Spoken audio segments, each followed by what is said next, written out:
चला आज आपण बनवू चवळ्या आणि वांग्यांची भाजी. चला पुढची रेसिपी मी तुम्हाला दाखवते, या माझ्यासोबत. चला टाकले आपण आपले वांगे त्याच्यात कापून, एकदम भारी कापून टाकलेले आपण. चला टाकले आपण कुकरमध्ये आपले वांगे आणि चवळ्या, आणि गेलं आपलं त्याच्यामध्ये 4 तांबे पाणी. पाणी जास्त नाही घ्यायचं, कारण ते आपल्याला ते गळलेलं असलं ना, मग ते चांगलं नाही लागत.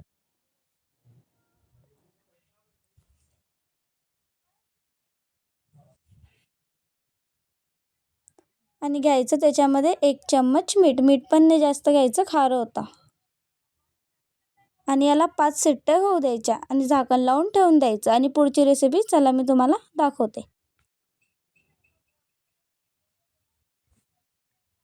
कुकर लावून झाकण लावून ठेवून द्यायचं. याला 5 शिट्ट्या होऊ द्यायच्या. चला घ्या आता खलबत्ता, टाका त्याच्यामध्ये लसण, अद्रक, जिरं. होऊ द्यायचे झगडे 3-4 इंचे. किती झगडे करता येतं, पाहू यांची मजा आपण. चला झालं आपलं चवळ्यांचं साहित्य बी तयार. आता मी तुम्हाला दाखवते काय आहे. तर हे आपलं अद्रक लसणचा पेस्ट, टमाटर 4 घेतलेले आपण, आणि हे 1 चम्मच धना पावडर, अर्धा चम्मच मीठ, 1 चम्मच मिरची आणि थोडीशी हळद. मीठ जास्त नाही घ्यायचं, कारण आपण शिजवायला पण मीठ घेतलेलं होतं. आणि आपला कोथिंबीर. चला शिजले आपलं एकदम मस्त नरम चटक चवळ्या. पहा किती भारी शिजलेले आहे त्याच्यामध्ये, कारण पाणी पण कमीच घेतलेलं. चला झाली आपली कढई गरम. आता टाका याच्यामध्ये 2 मोठे चम्मच तेल. तेल गरम होऊ द्यायचं, डायरेक्टली नाही टाकायचं त्याच्यामध्ये सर्व. आणि त्याच्यानंतर टाका आपलं हे अद्रक लसण आणि जिरं जे कुटलेलं होतं, ज्याच्या मारा करावल्या होत्या ते टाका. आता याला चांगल्याने हलवून घ्या. चांगल्याने हलवून घ्यायचं, त्याला मस्त ब्राऊन कलर येऊ द्यायचा आहे आपण. आणि त्याच्यानंतर घ्या आपले टमाटर चांगल्याने शिजू द्यायचे.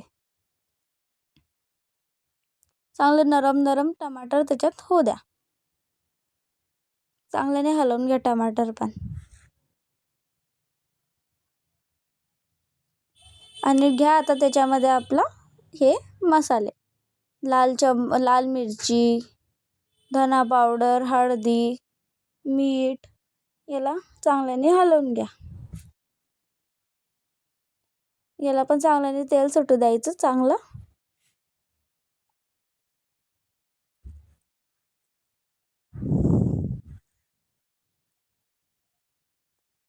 आणि थोडंसं पाणी, जास्त नाही घेतलेलं आहे मी पाणी, थोडंसंच घेतलेलं आहे. बघा आपला मसाला किती मस्त झालेला आहे.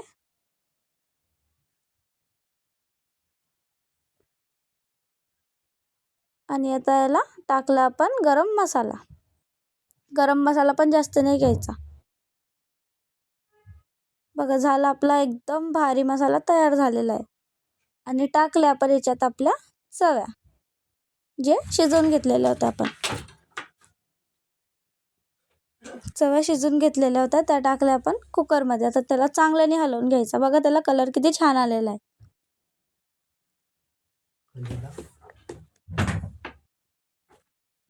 बघा पुरं चांगल्याने हलवून घेतलं आपण, कारण कलर एकदम मस्त आलेला आपल्या भाजीला. बघा तुम्ही बघू शकता आपली भाजी किती छान प्रकाराने झालेली आहे.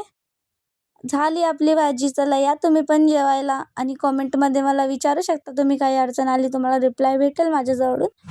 आतासाठी मी तुम्हाला बाय बोलते. पुन्हा भेटू आपण नवीन व्हिडिओसोबत.